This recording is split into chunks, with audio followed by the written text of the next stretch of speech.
Think about the last time someone you called a friend made you feel small.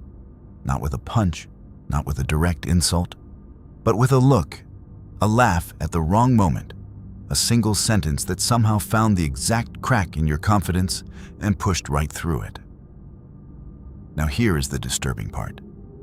That person probably loves you. And that is exactly what makes them dangerous. Because the people closest to you are not your enemies. They are something far more difficult to defend against. They are the ceiling on your life, the invisible wall between who you are right now and who you are actually capable of becoming. And the most terrifying thing about that wall? You built it yourself. Every time you choose comfort over growth. Every time you stayed loyal to people who needed you small. Every time you called it friendship when it was really just fear of being alone.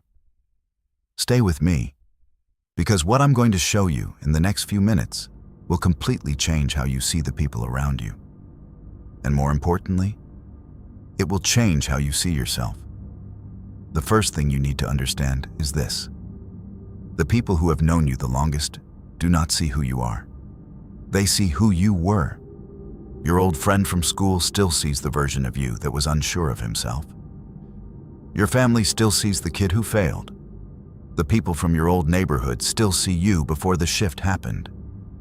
Before you started wanting more. Before something in you woke up and decided that the life everyone around you was living was not enough. And every single time you walk into a room with these people, something happens that you cannot feel happening. You shrink, not because they tell you to, not because they want you to, but because the brain has a function called social calibration, an automatic process where your behavior adjusts to match the group around you without you ever making a conscious choice. Your voice changes, your posture changes, your ambition gets quieter, your standards get softer. You become the version of yourself that fits the room. And if the room is full of people who stopped growing 5 years ago, you know what version of yourself comes out. The one that stopped growing 5 years ago. This is not weakness. This is biology. But understanding it is the first step to escaping it. And most people spend their entire lives inside this trap, never once realizing there is a trap at all. The second thing you need to understand is darker. Every friend group in the world operates on a silent agreement. Nobody writes it down, nobody says it out loud, but everyone enforces it. The agreement says this: do not outgrow us. Stay within the speed we all agreed to move at. Want what we agreed is reasonable to want. Be ambitious, sure, but not so ambitious that you make the rest of us look at our own lives and feel uncomfortable about what we see. And the moment you break that agreement, the moment you start waking up earlier, moving differently, cutting things off, building something real, speaking with a certainty you didn't have before, the group turns cold, not with hate, with jokes.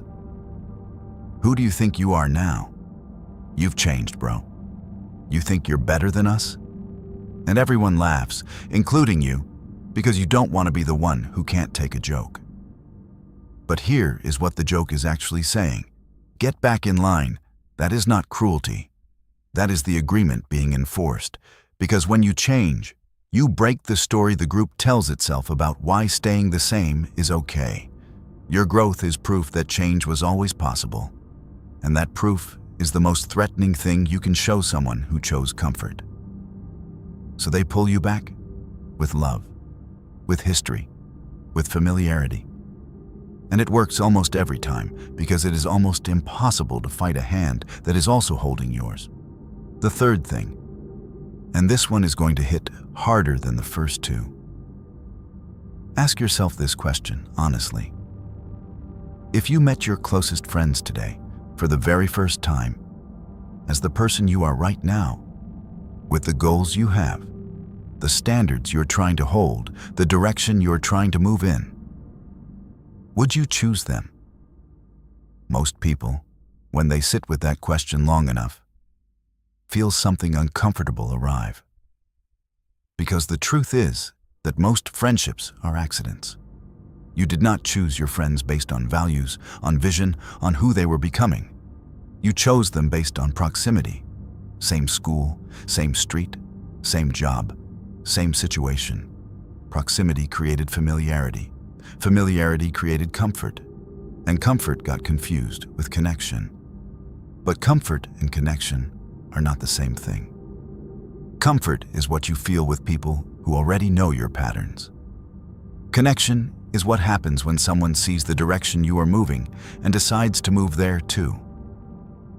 One of those things makes you feel safe. The other one makes you actually grow.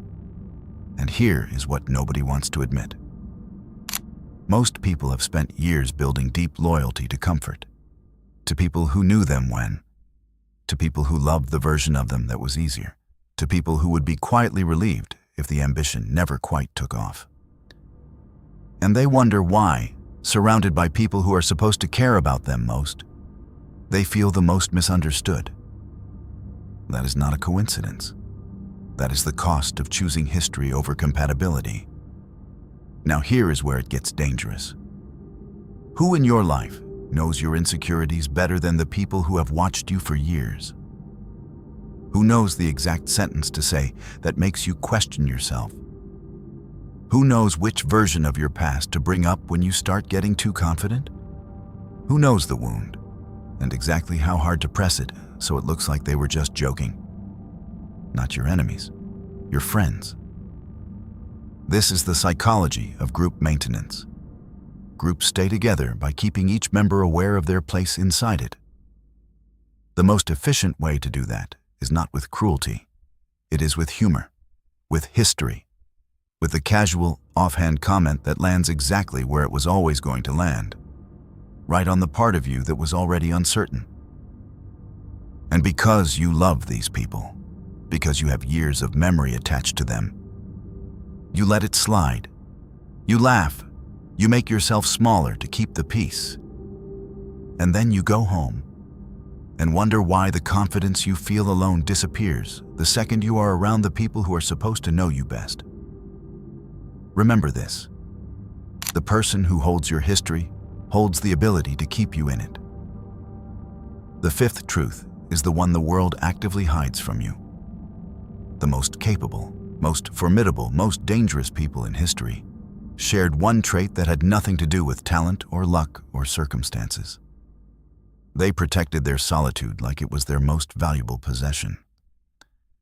Not because they were broken, not because they hated people, but because they understood something that most people spend a lifetime running from, that real clarity only arrives in silence, that your best thinking never happens in a crowded room, that the vision for your own life gets louder only when the noise of other people's needs, opinions, and expectations finally goes quiet.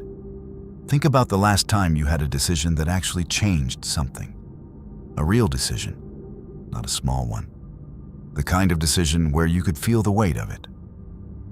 Did it happen in a group conversation? Did your friends talk you into it? Or did it happen alone? In a car? At night? When it was just you and the question and nowhere to hide from the answer? Solitude is where real decisions are made. And most people are so terrified of that silence that they fill every second of it with group chats, with plans, with noise, and call it a social life. But what they are really doing is running from themselves. The man who can sit alone in complete silence with his own thoughts and not need a single person to validate what he finds there. That man is rare. And rare things hold all the power. The sixth truth is the one that will stay with you the longest. There is a principle in psychology that says you do not rise to the level of your goals. You fall to the level of your environment. Read that again. Because your goals, your morning motivation, your vision board, your private ambition, none of it matters as much as who is physically around you every single day. The brain is a social instrument. It reads the room automatically. It measures what is normal. It adjusts to match the standard of the environment it is placed in. And if the environment operates at a certain level of urgency, of discipline, of hunger, you will operate at that level too, whether you choose to or not. This is not motivation. This is neuroscience. Mirror neurons, social norms, environmental priming. The science is not ambiguous.